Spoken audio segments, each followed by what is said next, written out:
Hello everyone, मैं हूँ दीपिका।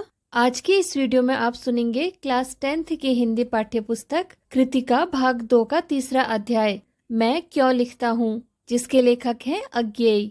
तो आइए शुरू करते हैं।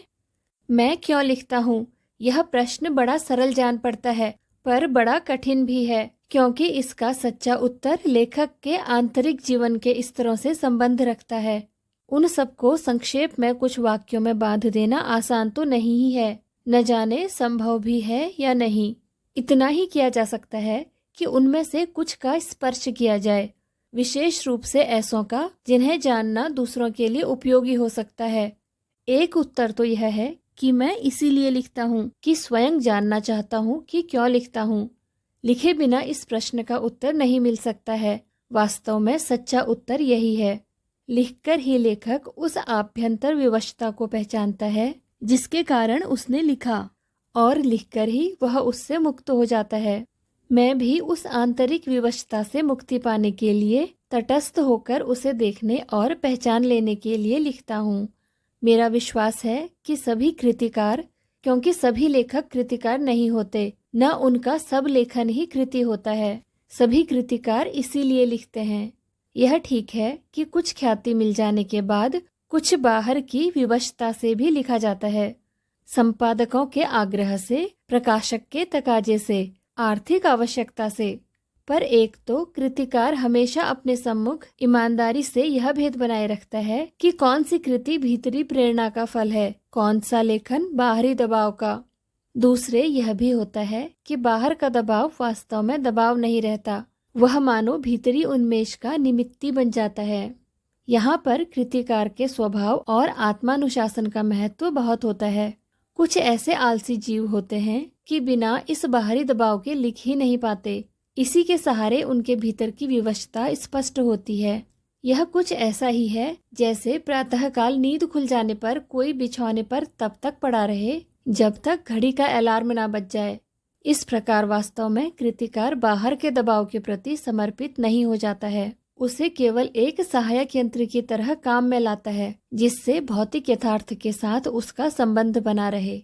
मुझे इस सहारे की जरूरत नहीं पड़ती, लेकिन कभी उससे बाधा भी नहीं होती। उठने वाली तुलना को बनाए रखूं तो कहूं कि सवेरे उठ जाता हूं अपने आप ही, पर अलार्म भी बज जाए तो कोई हानि नहीं मानता। यह भीतरी विवशता क्या होती है, इसे बखानना बड़ा कठिन है। क्या वह नहीं होती, यह बताना शायद कम कठिन होता है। या उसका उदाहरण दिया जा सकता है, कदाचित यही अधिक उपयोगी होगा। अपनी एक कविता की कुछ चर्चा करूं, जिससे मेरी बात स्पष्ट हो जाएगी। मैं विज्ञान का विद्यार्थी रहा हूं, मेरी नियमित शिक्षा उसी विषय में हुई। अणु क्या होता है, कैसे हम रेडियम धर्मी तत्वों का अध्ययन करते हुए विज्ञान की उस सीढ़ी पर पहुंचे जहां अणु का भेदन संभव हुआ। रेडियम धर्मिता से क्या प्रभाव होते हैं, इन सब का पुस्तकीय या सैद्धांतिक ज्ञान तो मुझे था। फिर जब वह हिरोशिमा में अणु बम गिरा, तब उसके समाचार मैंने पढ़े और उसके परवर्ती प्रभाव का भी विवरण पढ़ता रहा। इस प्रकार उसके प्रभावों का ऐतिहासिक प्रमाण भी सामने आ गया। विज्ञान के इस दुरुपयोग के प्रति बुद्धि का विद्रोह स्वाभाविक था।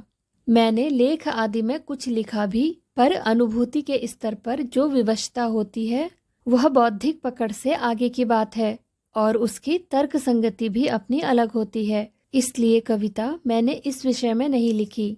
यों युद्ध काल में भारत की पूर्वीय सीमा पर देखा था कि कैसे सैनिक ब्रह्मपुत्र में बम फेंककर हजारों मछलियां मार देते थे, जबकि उन्हें आवश्यकता थोड़ी सी होती थी, और जीव के इस अपव्यय से जो व्यथा भीतर उमड़ती थी, उससे एक सीमा तक अणुबम द्वारा व्यर्थ जीव नाश का अनुभव तो कर ही सका था। जापान जाने का अवसर मिला, तब हिरोशिमा भी गया और वह अस्पताल भी देखा जहां रेडियम पदार्थ से आहत लोग वर्षों से कष्ट पा रहे थे। इस प्रकार प्रत्यक्ष अनुभव भी हुआ, पर अनुभव से अनुभूति गहरी चीज है, कम से कम कृतिकार के लिए। अनुभव तो घटित का होता है, पर अनुभूति संवेदना और कल्पना के सहारे उस सत्य को आत्मसात कर लेती है जो वास्तव में कृतिकार के साथ घटित नहीं हुआ है, जो आंखों के सामने नहीं आया, जो घटित के अनुभव में नहीं आया। वही आत्मा के सामने ज्वलंत प्रकाश में आता है, तब वह अनुभूति प्रत्यक्ष हो जाता है। तो हिरोशिमा में सब देखकर भी तत्काल कुछ लिखा नहीं, क्योंकि इसी अनुभूति प्रत्यक्ष की कसर थी। फिर एक दिन वहीं सड़क पर घूमते हुए देखा कि एक जले हुए पत्थर पर एक लंबी उजली छाया है। विस्फोट के समय कोई वहां खड़ा रहा होगा और विस्फोट से बिखरे हुए रेडियम धर्मी पदार्थ की किरणें उसमें रुद्ध हो गई होंगी। जो आसपास से आगे बढ़ गई, उन्होंने पत्थर को झुलसा दिया। जो उस व्यक्ति पर अटकी, उन्होंने उसे भाप बनाकर उड़ा दिया होगा। इस प्रकार समूची ट्रेजेडी जैसे पत्थर पर लिखी गई। उस छाया को देखकर जैसे एक थप्पड़ सा लगा। अवाक इतिहास जैसे भीतर कहीं सहसा एक जलते हुए सूर्य सा उगाया और डूब गया। मैं कहूँ कि उस क्षण में अणु विस्फोट मेरे अनुभूति प्रत्यक्ष में आ गया। एक अर्थ में मैं स्वयं हिरोशिमा में विस्फोट का भोक्ता बन गया। इसी में से वह विवशता जागी। भीतर की आकुलता बुद्धि के क्षेत्र से बढ़कर संवेदना के क्षेत्र में आ गई। फिर धीरे धीरे मैं उससे अपने को अलग कर सका और अचानक एक दिन मैंने हिरोशिमा पर कविता लिखी। जापान में नहीं, भारत लौटकर रेलगाड़ी में बैठे बैठे। यह कविता अच्छी है या बुरी, इससे मुझे मतलब नहीं है। मेरे निकट वह सच है, क्योंकि वह अनुभूति प्रसूत है। यही मेरे निकट महत्व की बात है।